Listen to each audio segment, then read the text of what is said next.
नमो नमः बच्चों। आज हम पढ़ेंगे पंचमा पाठा, जिसको पहले पाठ में मैं इस पाठ को मैं समझा दी थी। पंचमा पाठा चाणक्य वचनानि। पंचमा पाठा में है चाणक्य के वचन के बारे में बताया गया है, जिसका अनुवाद मैं करा चुकी हूँ। आज हम पढ़ेंगे बच्चों प्रश्नों के उत्तर। इस पाठ का प्रश्नों के उत्तर पढ़ेंगे।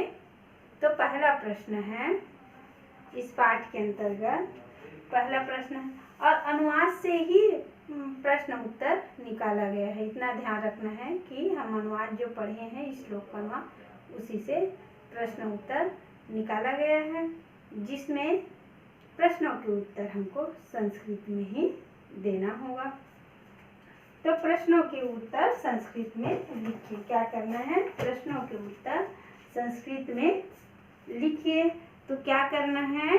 सबसे पहले कः शीलं भुष्यति, कः शीलं भुष्यति की पूछ रहे हैं। कः शीलं भुष्यति, क्या चीज है जो है हमारी शोभा बढ़ाती है। तो जिस कुल में जन्म लेते हैं, जिस वंश में जन्म लेते हैं, तो कुलम शीलम भुष्यति, कुल की ही शोभा, कुलम शीलम भुष्यति, कुल जो है उसकी शोभा किससे होती है? हमारे आचरण से होती है, हमारे ज्ञान से होती है और अच्छे सत्कर्मों से होती है। कः स्वरः भुष्यति, कः स्वरः भुष्यति, किस चीज का स्वर है ने आवाज होते हैं, और भूष्यते किस चीज का, किस पक्षी का जो आवाज जो है सुंदर मन को मोहक देने वाली होते है। कः स्वर भूष्यते, तो हमको यहाँ संस्कृत में ही अनुवाद करना है। तो कः बस को हटाना है। तो किस चीज का आवाज जो है स्वर भूष्यति, सबको मन को भा लेते हैं। तो कोकिला नाम स्वर भूष्यति, हम अनुवाद में पढ़े हैं किसका आवाज अच्छा रहता है? पिकाकयो, कोयल है ना। तो कोकिला नाम स्वर भूष्यति।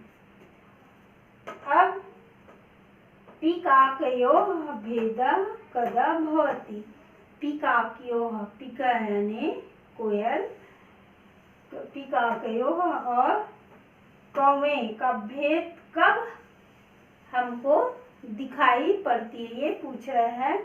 तो पिकाकियोः भेदः वसंते समय भवति, पिकाकियों का आवाज को सुनकर और कौवे की आवाज में दोनों में अंतर है। तो वसंत समय आता है, वसंत ऋतु आता है, दोनों अपने अपने स्वरों को निकालते, अपने आवाज को निकालते हैं। तो पता चल जाती है कि पिकाकियोः काका काका, यानी कोयल कोयल ही होती है और कौवा कौवा होती है। तो कब पता चलता है उनकी भेद जो है? वसंत ऋतु के आने पर, वसंते समय भवति। अब देखो, कुत्र वासं न कार्यते, कुत्र वासं न कार्यते, तो कुत्र वासं न करते, हमको कुत्र ने कहाँ वास नहीं करना चाहिए, ये पूछ रहे हैं कहाँ हमको वास नहीं करना चाहिए। तो अनुवाद में बताई हूँ, यत्र धनिकः श्रोत्योः राजा नदी वध्यसु पंचमा। क्या बोल रहे हैं कि यत्र धनिका, जहाँ धनिका है, श्रोत्रियो है, राजा है, नदी है, वैध है, पंचमा, ये पांच जहाँ है, पंच यत्र न विद्यन्ते तत्र वासं न कार्यते, ये जो पांच जहाँ पे नहीं, जहाँ पे हम वास कर रहे हैं वहाँ ये पांच नहीं है, तो वहाँ हमको वास नहीं करना है। जहाँ पे ये पांचों है तो वहाँ हमको वास करना चाहिए, क्योंकि कभी कुछ मुसीबत आएगी तो धनिका के पास जाएंगे, राजा के पास जाएंगे, नदी है, वैद्य है ना, डॉक्टर। तो ऐसे जगह है जहाँ पे हम जाएंगे तो हमारी मदद होती है। ऐसे जगह हमको निवास करना चाहिए। नदी में पानी है, नदी की पानी की व्यवस्था है, ऐसे ही जगह हम निवास कर सकते हैं। केन क्रमशः पूर्यते घटः, क्या चीज है जो क्रमशः पूर्यते घड़ा, जिसके क्रमबद्ध से एक एक बूंद से भर जाते हैं। तो जल बिंदु निपातेन क्रमशः पूर्यते घटः, जल के एक एक बूंद इकट्ठा करने से, जैसे जल के एक एक बूंद को बूंद बूंद टपक रहे हैं, उसको इकट्ठा करने से क्रमशः पूर्यते घटः, क्रमशः लगातार ऐसे करने से घड़ा भर जाती। किससे? एक एक बूंद से। घड़ा की बात हो या हमारे पढ़ाई की बात हो, एक एक दिन थोड़ा थोड़ा पढ़ेंगे तो पूरा हमारा कोर्स याद हो जाएगा। इसी को बोल रहे, कुछ भी काम करो अपने जीवन में, कुछ भी काम, कितना भी कठिन काम आ जाए बच्चों, कितना भी कठिन मुश्किल घड़ी आ जाए, उसके बारे में सोचना चाहिए, विचारना चाहिए और उस मुश्किल घड़ी का सामना करना चाहिए। कोई भी काम जो है ना छोटा है ना बड़ा है ना ही मुश्किल है, हर काम को करने की इच्छा होना चाहिए, जिससे क्या होता है, वह काम हमारे लिए आसान हो जाता है, आसानी से हो जाता है। उसके बाद है निम्नलिखित शब्दों का संस्कृत में वाक्य बनाइए। जैसे हिंदी में वाक्य बनाते हैं उसी प्रकार संस्कृत में भी शब्दों का वाक्य बनाना है। जैसे कोई शब्द दिया है, उसको वाक्य बनाना है तो संस्कृत में है तो संस्कृत में वाक्य बनाएंगे। जैसे श्याम है तो श्याम, उसका नाम भी आना चाहिए, श्याम विद्यालय जाता है, तो ये हिंदी में हो गया। तो संस्कृत में जो शब्द दिया है उसी के अनुसार क्या करना है, हमको वाक्य बनाना है। भूष्यते, भूष्यते है तो गुणो भूष्यते रूपम, जिसके पास गुण है उस गुण क्या भूष्यते रूप है, गुण है तो उसके पास क्या है, भूष्यते रूपम। तो भूष्यते बीच में आया है, उसी प्रकार है कोकिला नाम। कोकिला नाम तो यहाँ पे प्रश्न उत्तर में भी लिखा है, कोकिला नाम स्वरो भूष्यते, उसका आवाज जो है वह उसकी शोभा है। कृष्णा, कृष्णा है, कृष्णा यानी मैं काला बताई थी, कृष्णा यानी काला। पिकः कृष्णा अस्ति, पिकः कोयल क्या रहती है, काली होती है। काकः, काकः कृष्णा अस्ति, काका यानी कौवा, तो कौवा जो है काली होती है। धनिका, धनिका मंदिरम गच्छति, धनिका जो धनवान व्यक्ति थे वह मंदिर की ओर जा रहे हैं, गच्छति। घटः, घटा यानी होता है घड़ा, घटा यानी घड़ा। घटः जलेन, घटः जलेन, घड़ा जो है जल से। पूर्यतम आसीत, घड़ा जो है जल से भरा था। धर्मस्य, धर्मस्य विजय सदा भवति, धर्मस्य धर्म की हमेशा विजय होती है, भवति यानी होती है। धनस्य, अब धनस्य है, माम धनस्य आवश्यकतम अस्ति, माम मैंने मेरा धन जो है आवश्यकता के लायक है, या अपने धन को आवश्यकता इतना उपयोग करना चाहिए। तत्र, तत्र वासम न कार्यते, तत्र यहाँ पे है तो तत्र साथ लगेगा, तत्र वासम न कार्यते। विद्यन्ते, तत्र बहवः पंडिता विद्यन्ते, वह पंडित बहुत ज्ञानी है, बहुत ज्ञानवान है।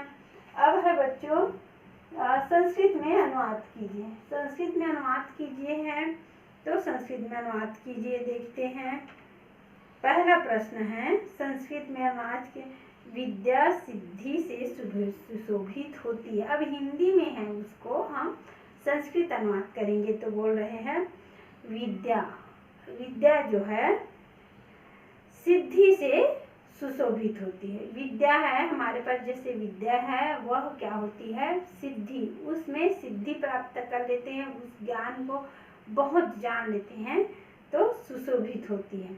जब तक उस ज्ञान को हम अच्छे से नहीं जाने तो है सिद्धि सुशोभित नहीं होती।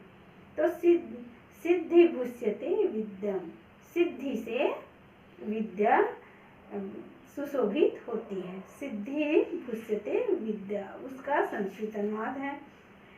कुरूप विद्या से शोभा पाता है। कुरूप, कोई इंसान अगर कुरूप है, कम सुंदर है, वह कुरूप है, सुंदरता नहीं है, लेकिन उसके पास अच्छा विद्या है, अधिक विद्या है, तो उसका शोभा क्या है, चेहरे की शोभा को नहीं देखते, उसकी रूप की शोभा को देखते हैं। तो उसी को बोल रहे कुरूप विद्या से शोभा पाता है।